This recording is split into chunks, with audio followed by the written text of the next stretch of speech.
একটা দিন আপনার মাথার ঘাম বিনিময়ে যদি আমরা একটা অর্জন এখান থেকে নিয়ে যেতে পারি, সেটা হবে আমাদের জন্য সবচেয়ে গুরুত্বপূর্ণ।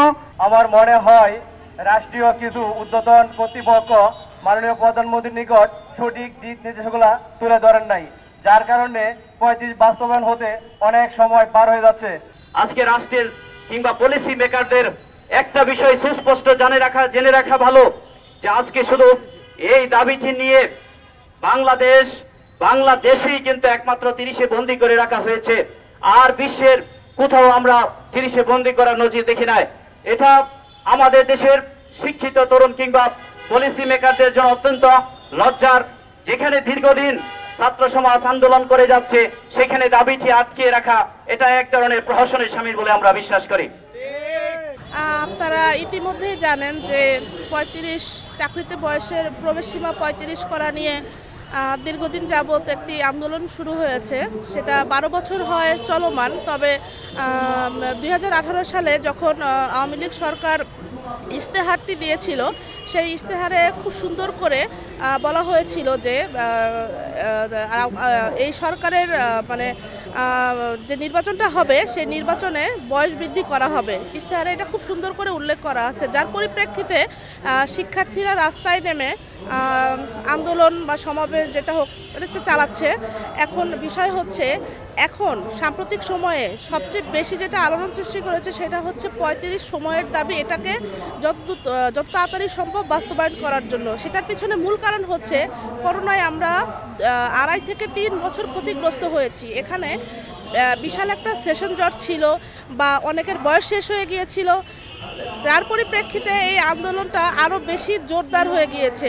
সম্প্রতি সময়ে মাননীয় হাইকোর্ট 2018 সালে আমাদের সারা বাংলাদেশের শিক্ষার্থী সমাজের চাপের মুখে যে দাবিটি মেনে নিতে বাধ্য হয়েছিল, সেই দাবিটাকে আবার এই কোটা সংস্কার, কোটা বাতিল, সেটাকে অবৈধ বলে ঘোষণা করেছে। আমরা যেটা সংসদে মাননীয় প্রধানমন্ত্রী শেখ হাসিনা বলেছিলেন যে এই কোনো কোটাই থাকবে না, সেটাকে যে আবার পুনর্বহাল করার জন্য যে হাইকোর্ট যে অবৈধ ঘোষণা করছে 2018 সালের সেই দাবিটা, এটার আমরা তীব্র নিন্দা প্রতিবাদ জানাচ্ছি।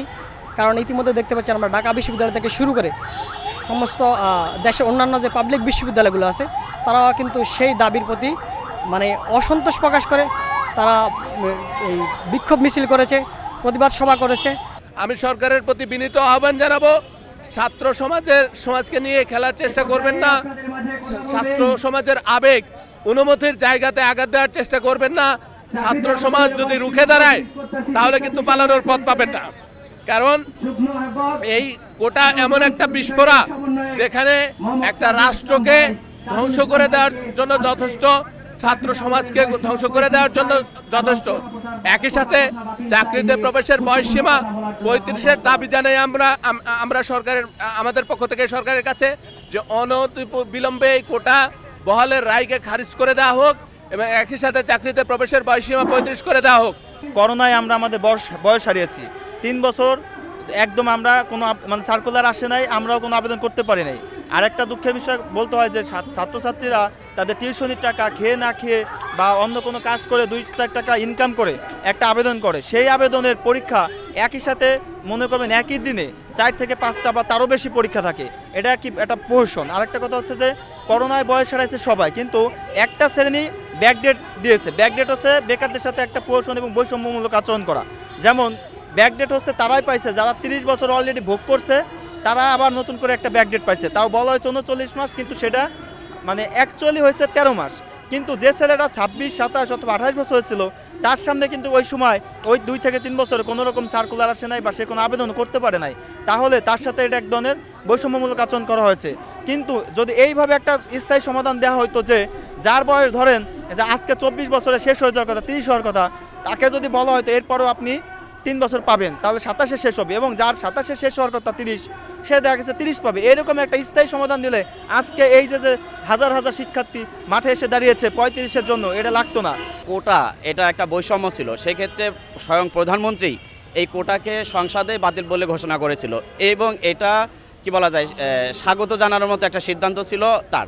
পরবর্তীতে আমরা সবাই জানি রিসেন্ট কোটা পুনর্বহালের জন্য হাইকোর্ট আবার তথ্য দিয়েছে বা নির্দেশ দিয়েছে। সেক্ষেত্রে আমি বলবো আসলে কোটা বা মুক্তিযোদ্ধা বিশেষ করে তারা বাংলাদেশের জন্য যথেষ্ট করেছে, স্বাধীনতা অর্জন করেছে, তাদের জন্য আজকে আমরা বাংলায় কথা বলতে পারি, স্বাধীনভাবে চলাফেরা করতে পারি।